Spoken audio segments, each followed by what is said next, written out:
উচ্চ বিদ্যালয়ের দ্বিতীয় বক্তা শরীফা জাহানের কাছ থেকে এই মুহূর্তে তার বক্তব্য। মাননীয় মডারেটর, আপনাকে ধন্যবাদ আমাকে সুযোগ প্রদানের জন্য। মাননীয় মডারেটর, আমার মামাতো ভাই ঢাকার একটি নামী স্কুল এবং কলেজে পড়ালেখা করেছে। সকল পরীক্ষাতেই সে জিপিএ 5 পেয়েছে, কিন্তু দুর্ভাগ্যজনকভাবে বিশ্ববিদ্যালয়ের ভর্তি পরীক্ষায় এই জিপিএ 5 তাকে একটি আসনও এনে দিতে পারেনি। প্রতিপক্ষের বন্ধুরা, আমার ভাইটি জিপিএ 5 পাওয়ার জন্য আকাশ দেখেনি, বৃষ্টির রিমঝিম শব্দ সে উপভোগ করেনি, ছুটিতে কোথাও বেড়াতে যায়নি, জীবনের সকল আনন্দ ত্যাগ করে এমন জিপিএ 5 পেয়ে তার কী লাভ হলো? মাননীয় মডারেটর, আজ আমার ভাইয়ের মতোই হাজারো জিপিএ 5 ধারীরা জানে না জাতীয় শহীদ মিনারটি কোথায়, জানে না আমার সোনার বাংলা গানটি কে লিখেছেন, তারা জানে না রণসঙ্গীতের রচয়িতাই বা কে। প্রতিপক্ষ বন্ধুগণ, আমরা হয়তো মুখে সৃজনশীল পদ্ধতির কথা বলে থাকি, কিন্তু বাস্তবতা এটাই যে কিছু নির্দিষ্ট গাইডের সৃজনশীল প্রশ্ন পড়লেই একটি বিষয়ে অতি সহজে 80 নম্বর পাওয়া সম্ভব। অর্থাৎ প্রতিপক্ষ বন্ধুগণ, সৃজনশীল শিক্ষা পদ্ধতির মতো একটি ভালো শিক্ষা পদ্ধতিও জিপিএ 5-এর এই নেতিবাচক আকাঙ্ক্ষার কারণে বুমেরাং হয়ে গেছে। মাননীয় মডারেটর, এসডিজি এর লক্ষ্যমাত্রা অনুযায়ী চতুর্থ লক্ষ্যমাত্রাটি হলো গুণগত শিক্ষা নিশ্চিত করা। আর যদি আমাদের দেশে জিপিএ 5-এর এমন অস্বাভাবিক ধারা চলতেই থাকে, তাহলে এসডিজি এর চতুর্থ লক্ষ্যমাত্রাটি কখনোই বাস্তবায়িত হবে না। মাননীয় মডারেটর, আজকের দিনে ভালো ফলাফল করার জন্য বা জিপিএ 5 পাওয়ার জন্য বাস্তব শিক্ষার অন্যান্য বিষয়ের দিকে লক্ষ্যই রাখা হয় না, বরং শিক্ষার্থী, অভিভাবক এবং প্রতিষ্ঠানের একমাত্র চাওয়া থাকে জিপিএ 5 পাওয়া এবং এর সংখ্যা বাড়ানো। শিক্ষার্থীর মনে একটি ধারণা, কিতা লেখলাম ইটা বড় কথা নাই, বরং রাজন লিখতাম পারছি ওটাও আসল। 2001 সালে যেখানে এসএসসি পরীক্ষায় মোট জিপিএ 5 প্রাপ্ত শিক্ষার্থীর সংখ্যা ছিল মাত্র 76 জন, সেই সংখ্যা 2016 সালে এসে 1447 গুণ বেড়ে 1,10,000 এসে পৌঁছেছিল। অথচ পাশের হার কিন্তু তেমন বাড়েনি, মাত্র 2.2% বেড়েছিল। আর এই জিপিএ 5 প্রাপ্তরাই গত 4 বছরে বিভিন্ন বিশ্ববিদ্যালয়ের ভর্তি পরীক্ষায় ব্যাপক হারে অকৃতকার্য হয়েছে। তাহলে প্রতিপক্ষ বন্ধুগণ, আপনারাই বলুন, এমন হাইব্রিড জিপিএ 5 দিয়ে আমরা কি করতে পারি? মাননীয় মডারেটর, 2014 সালে ঢাকা বিশ্ববিদ্যালয়ের খ ইউনিটে ভর্তি পরীক্ষায় 90%-এরও বেশি শিক্ষার্থী ফেল করেছিল। ইংরেজি বিভাগে মাত্র 2 জন শিক্ষার্থী ভর্তির যোগ্যতা অর্জন করতে পেরেছিল। 125টি সিটের মধ্যে এত জিপিএ 5 ধারীদের মধ্যে যখন 2 জনেরও বেশি শিক্ষার্থী ভর্তির যোগ্যতা অর্জন করতে পারে না, তখন এটি নিশ্চিত হয়ে যায় যে আজকের এই জিপিএ 5 ধারীরা উচ্চশিক্ষার জন্য প্রস্তুত না, বরং গড়ে 80 নম্বর পাওয়াটাই তাদের জন্য হিতে বিপরীত হয়ে দাঁড়ায়। এ প্রসঙ্গে ঢাকা বিশ্ববিদ্যালয়ের উপাচার্য নাসরিন আহমেদ ক্ষোভ প্রকাশ করে বলেছেন, আজ যদি জিপিএ 5 প্রাপ্ত একটি বিশাল অংশকে ইংরেজিতে কোনো ভর্তি অথবা চাকরির আবেদন লিখতে বলা হয়, আমি হলফ করে বলতে পারবো তারা তা সঠিকভাবে লিখতে পারবে না। তাই গোড়ায় গলত থাকলে গুণগত শিক্ষা কাঁঠালের আমসত্ত্বই থেকে যাবে। আর তাই শিক্ষাবিদগণ এবং বিশ্লেষকরা একমত যে শিক্ষার সার্বিক দিক উন্নত না করে কেবলমাত্র ভালো ফলাফলের তাগিদ দেওয়ার কারণেই এমন অবস্থা বিরাজ করেছে। মাননীয় মডারেটর, আজ জিপিএ 5 না পেয়ে ফেসবুকে যখন ট্রোল করা হয় জিপিএ 5 পাইনি বলে এই সমাজকে আমায় মেনে নেবে, তখন যোগ্য জিপিএ 5 অর্জনকারীদের আনন্দটাও ম্লান হয়ে যায়। সামাজিক মাধ্যমে এমন আবহ তৈরি হয়েছে যেন জিপিএ 5 পাওয়াটা খারাপ, যারা জিপিএ 5 পায়নি তারাই সত্যিকারের নায়ক। এরকম মিথ্যা আত্মবিশ্বাস নিয়ে বড় হচ্ছে একটি ইয়ো প্রজন্ম, যারা রিয়েল বুক আর ফেসবুকের পার্থক্যই জানে না।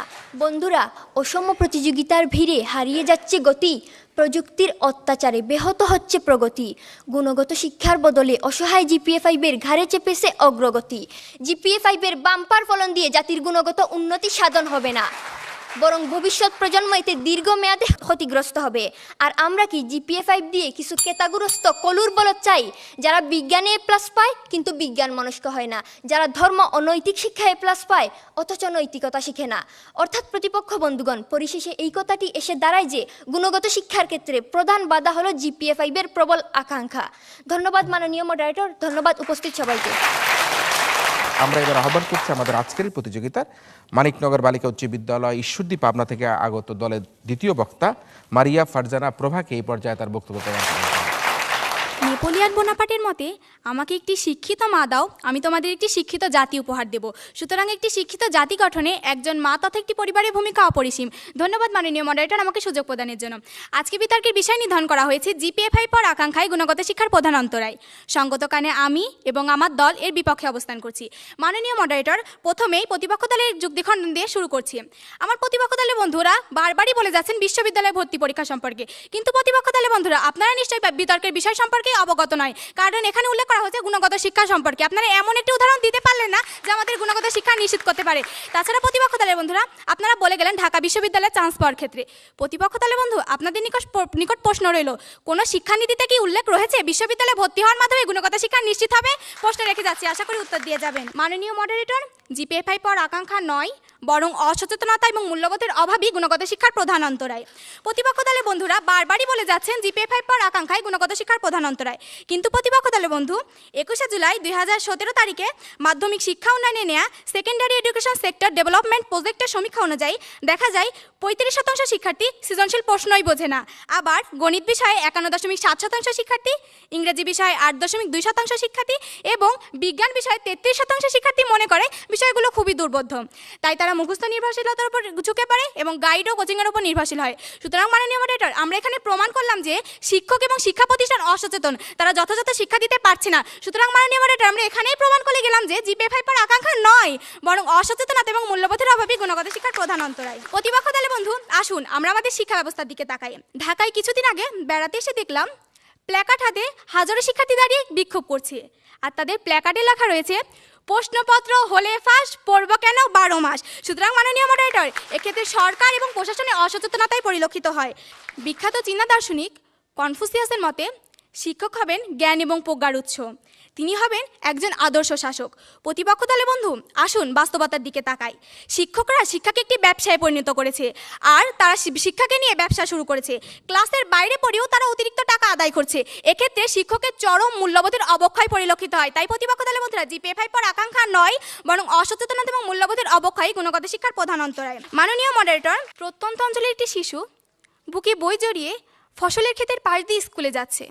দৃশ্যটি সত্যি অসাধারণ। এমন একটি দৃশ্য বাংলাদেশের জন্য উজ্জ্বল ভবিষ্যতের আশা জাগায়। দৃশ্যটিকে যথার্থ করে তোলার জন্য যেটি সবচেয়ে বড় ভূমিকা রাখে সেটি হলো সরকার ও দেশের প্রতিটি নাগরিকের সচেষ্ট হয়ে সুশিক্ষার ব্যবস্থা করা। আর এক্ষেত্রে যেটি সবচেয়ে বড় ভূমিকা রাখে সেটি হলো সচেতনতা এবং মূল্যবোধ।